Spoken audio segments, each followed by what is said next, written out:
Di depan ribuan murid yang memenuhi aula sekolah menengah atas di Jakarta, suara Sari menggema seperti bom yang meledak. Nadia adalah lesbian, dan aku punya buktinya, jeritnya sambil mengacungkan ponsel dengan oto lama yang tak pernah kukira akan muncul lagi.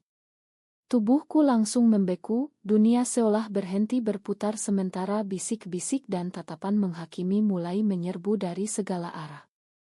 Aku berdiri di panggung bersama panitia acara orientasi mahasiswa baru, tanganku masih memegang mikrofon, tapi sekarang semuanya terasa seperti mimpi buruk yang nyata.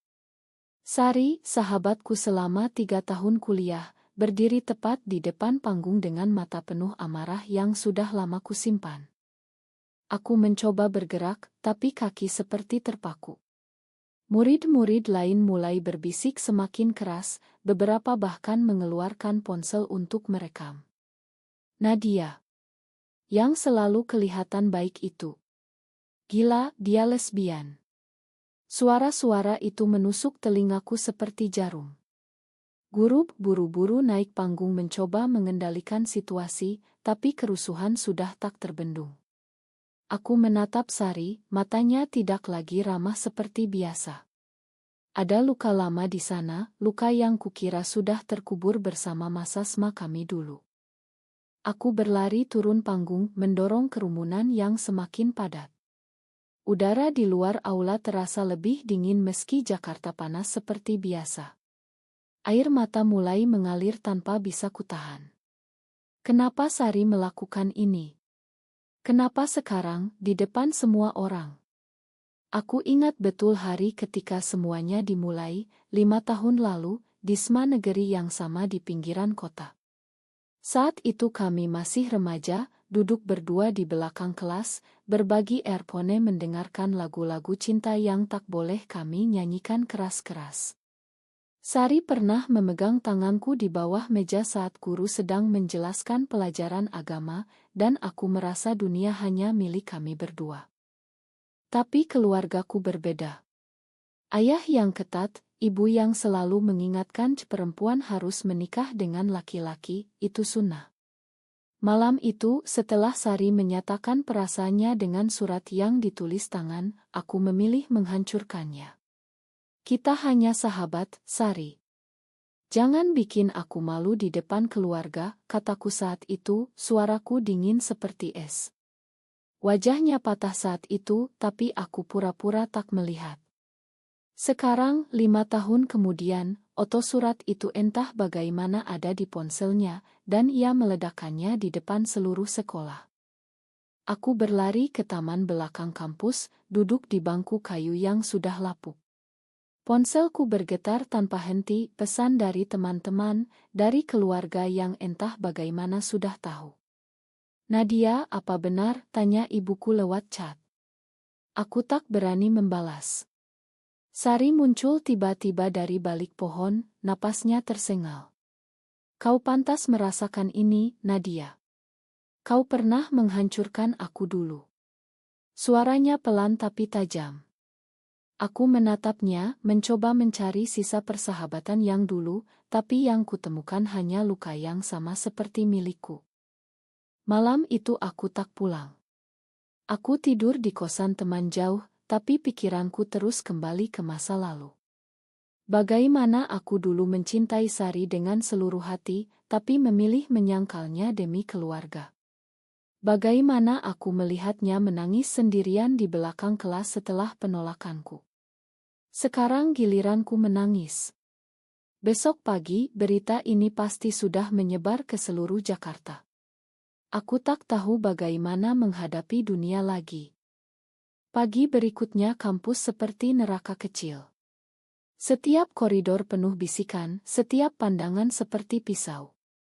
Aku berjalan dengan kepala tertunduk, dia menutupi wajah, tapi tetap saja orang-orang menunjuk-nunjuk. Itu dia, Nadia si lesbian. Di kelas, kursi di sebelahku kosong, teman-teman yang dulu selalu mengajak ngobrol sekarang menjauh. Dosen bahkan memanggilku ke ruangannya setelah kuliah. Kau baik-baik saja, Nadia? Kalau ada masalah, bicara saja. Tapi aku tahu itu hanya formalitas. Berita sudah sampai ke grup orang tua, dan ayahku menelepon pagi tadi, suaranya dingin. Pulang sekarang. Kita bicara. Aku menghindari Sari sepanjang hari. Tapi saat istirahat siang, ia menghadangku di kantin. Kenapa lari, Nad? Takut menghadapi kenyataan. Matanya masih penuh amarah, tapi ada sesuatu yang lain, kesedihan yang tak ia sembunyikan. Aku menariknya ke sudut sepi di belakang kantin. Kenapa kau lakukan ini, Sari? Kita sudah bertahun-tahun tak bicara soal itu. Ia tertawa pahit. Karena kau pernah bilang aku hanya khayalanmu. Karena kau pilih keluarga daripada aku. Sekarang giliranmu merasakan bagaimana rasanya ditolak seluruh dunia. Kata-katanya membuka luka lama. Aku teringat malam hujan di Sma ketika aku datang ke rumahnya diam-diam, kami berpelukan di kamar kecilnya, tangan kami saling menggenggam erat. Aku cinta kamu, Nad, bisiknya saat itu. Dan aku menjawab dengan ciuman pertama kami, manis dan penuh ketakutan. Tapi keesokan harinya, ibuku menemukan surat itu di tasku. Kau mau hancurkan masa depan keluarga kita, teriaknya. Aku langsung menghapus semua chat, memblokir nomor Sari untuk sementara, dan bilang padanya di sekolah bahwa semuanya salah. Sekarang Sari berdiri di hadapanku lagi, tapi kami bukan lagi gadis Sma. Kami mahasiswa semester 5, seharusnya sedang mempersiapkan skripsi. Aku minta maaf, kataku pelan. Sari menggeleng. Ma tak cukup, Nad. Kau tahu betapa sakitnya aku dulu. Aku hampir bunuh diri karena kau. Kata itu seperti tamparan. Aku tak pernah tahu. Aku pikir ia akan melupakan seperti aku berusaha melupakan. Sore harinya keluargaku datang ke kosan. Ayah duduk di kursi plastik dengan wajah tegang. Ini aib besar, Nadia. Kau harus minta maaf ke sekolah, bilang itu Itna. Ibu menangis di sampingnya. Kami sudah atur pertemuan dengan anak Pak Haji. Kau harus menikah secepatnya. Aku merasa sesak. Mereka tak peduli apa yang kualami. Mereka hanya peduli nama baik keluarga. Malam itu aku menangis sendirian, teringat bagaimana dulu aku memilih mereka daripada Sari. Berita semakin menyebar. Media kampus bahkan menulis artikel anonim tentang kasus orientasi seksual di kalangan mahasiswa. Namaku tak disebut, tapi semua tahu.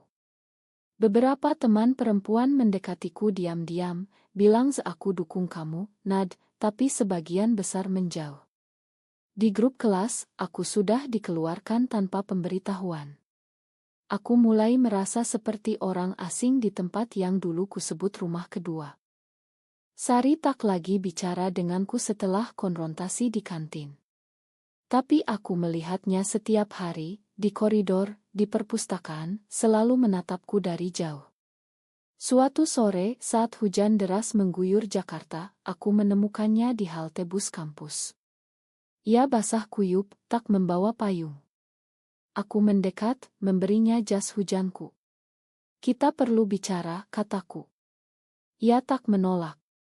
Kami duduk di dalam bus kosong yang berhenti di terminal. Kenapa kau simpan oto itu selama 5 tahun, tanyaku. Sari menatap jendela yang berembun.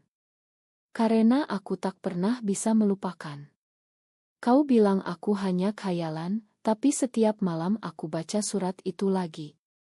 Aku pikir suatu hari kau akan kembali. Ternyata kau malah pura-pura kita tak pernah ada. Air matanya jatuh bercampur hujan. Aku meraih tangannya, tapi ia menariknya cepat. Jangan sentuh aku lagi, Nad. Kau tak punya hak. Malam itu aku tak bisa tidur. Kenangan terus datang seperti gelombang.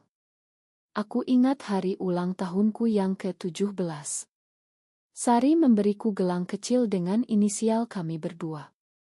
Selamanya, katanya sambil memasangkannya di pergelangan tanganku.